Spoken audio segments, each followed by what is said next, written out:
Recientemente, el Ministerio de Industria, Comercio y MIPIMES dio a conocer un estudio interesante con relación al impacto de la industria y el comercio en la economía dominicana. Y la idea es la siguiente. Ellos identifican los sectores que están bajo el ámbito o, digamos, el entorno o bajo la responsabilidad del Ministerio de Industria, Comercio y MIPIMES. Y entonces evalúan diferentes variables. Evalúan, por ejemplo, la actividad económica, evalúan también el mercado de trabajo, evalúan el impacto sobre las finanzas gubernamentales y el impacto en términos generales sobre la economía, los efectos de encadenamiento, el efecto multiplicador, etcétera.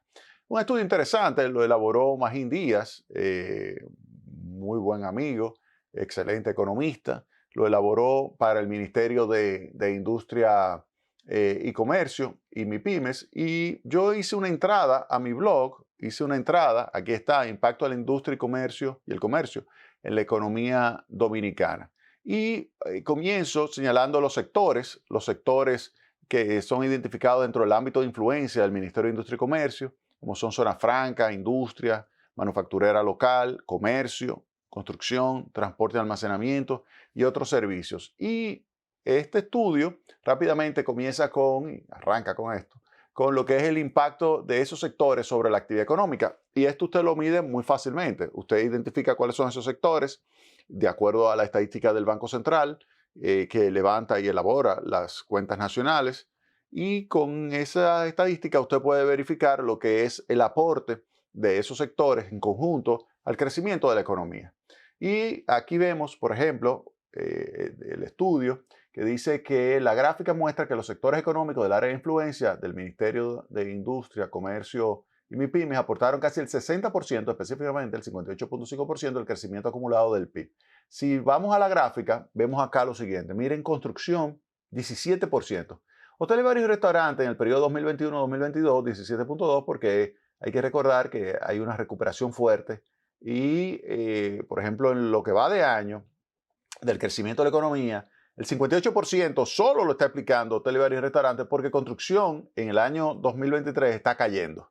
Pero como este es un estudio 2021-2022, me concentro ahí y digo que 17% de ese crecimiento lo está explicando el crecimiento de la construcción. Luego, fíjense, comercio explicó el 11.5%. Luego, aquí vemos transporte y almacenamiento, también explicó el 9.6%. La industria local, 9.2%. Otros servicios, 5.9%. La industria de zona franca, 5.4%. Es decir, que en ese estudio, que ustedes lo pueden encontrar fácilmente, ustedes verifican lo que es ese aporte de la actividad de esos sectores que están bajo el ámbito, bajo la órbita del Ministerio de Industria y Comercio, cuál ha sido su impacto. Entonces, eso es un primer elemento. Luego está el tema que las actividades productivas dentro de ese ministerio, del ámbito de ese ministerio, son clave para la generación de divisas, fundamentales. O sea, si nosotros nos vamos a la sección de generación de divisas, y eso lo coloqué acá en mi blog, ahí se ve que de acuerdo con el citado estudio, el 78.6% de las exportaciones de bienes se le computa a las actividades, como es el caso de Zona Franca, que ella sola explica el 55.4%. Y las actividades también relacionadas con el Ministerio de Industria y Comercio fueron receptoras del 38% de la inversión. O sea, el 38% de la inversión lo está explicando, de la inversión extranjera, lo está recibiendo esas actividades vinculadas con el Ministerio de Industria, Comercio y MIPYME. Luego está el mercado de trabajo. El mercado de trabajo, ustedes saben que obviamente construcción, comercio, manufactura son demandantes importantes. Y no solamente eso, sino que tiene un efecto multiplicador significativo. Entonces, aquí se tiene que alrededor de 2/3 del total de la población ocupada percibe sus ingresos en negocios, destacándose el comercio, que se coloca en la órbita del Ministerio de Industria y Comercio. Y el 62.2% de los ingresos que reciben los trabajadores se generan en esa actividad. Puede ser formal o informal, no importa. El Ministerio de Industria y Comercio y MIPIMES tiene una influencia sobre la economía en términos generales, sea formal o informal. Toma decisiones de políticas, regulaciones, de control, y esto influye sobre esas actividades productivas. Y lo que está diciendo esto, que del mercado de trabajo, oigan bien, dos terceras partes de ese mercado de trabajo, de ese empleo, está bajo la responsabilidad de esa política. O sea que si se cometen errores en el diseño y ejecución de políticas industriales que influyen sobre la manufactura o de comercio o de manufactura hacia el exterior, pues puede perjudicar a muchísima gente. Dos terceras partes están en ese tipo de actividad que están relacionadas con el Ministerio de Industria y Comercio, o sea que no se puede cometer error.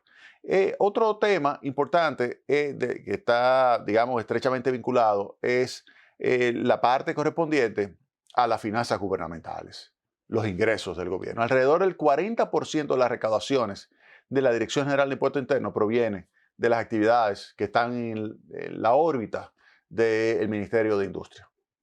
40% de lo que son los ingresos. Y de acuerdo con el estudio, y esto es interesante, alrededor del 60% de la carga tributaria efectivamente soportada por las empresas está bajo la responsabilidad de esas empresas o de esos sectores. O sea que no cabe duda de que estamos hablando de un ministerio que tiene una influencia sumamente importante sobre la economía dominicana. El Banco Central obviamente genera el terreno para que todas las actividades puedan expandirse cuando brinda estabilidad macroeconómica. El Banco Central es la institución estrella. El Banco Central es la institución que sirve de buque insignia. Si el Banco Central fracasa en su objetivo de mantener la estabilidad macroeconómica, es un desastre lo que proviene. Y eso lo vivimos en el 90, lo vimos en 2003, 2004, cuando se perdió el control, o lo vimos en el 85 también, cuando se perdió el control de lo que es la estabilidad macroeconómica. Luego se recuperó en el mismo 85 cuando llegó Hugo Giuliani. En el 90 ahí se recuperó cuando hubo el cambio con Luis Toral y que Balaguer apoyó muchísimo al Banco Central y Luis Toral era el gobernador, se recuperó la estabilidad. Luego se volvió a perder y la recuperó Héctor Valdés en el año 1994. Luego se volvió a perder en el 2003-2004 cuando fue necesario hacer ese salvamento muy importante para evitar el colapso del sistema financiero. Hipólito Mejía tomó la decisión de salvar a los depositantes, generó eso, incertidumbre. Luego ya al final de su gobierno ya se estaba recuperando la estabilidad que se acentuó con la presencia de Héctor Valdés ahí y este ha mantenido esa estabilidad. Es decir, que él crea las condiciones para que todos los sectores crezcan. Pero este Ministerio de Industria y Comercio, no cabe duda de que si hace un mal trabajo, repercute de una forma importantísima sobre la economía, porque hay muchos sectores que están siendo afectados. Si hace un buen trabajo, tiene un buen comportamiento el sector. Entonces, yo creo que tiene un gran reto el ministro Ito Bisonó de echar hacia adelante cada vez más estas actividades productivas para que de esa forma, pues entonces pueda irse creando cada vez un mejor nivel de vida para los dominicanos. Vámonos a la pausa y retornamos en breve con más Tecnopol.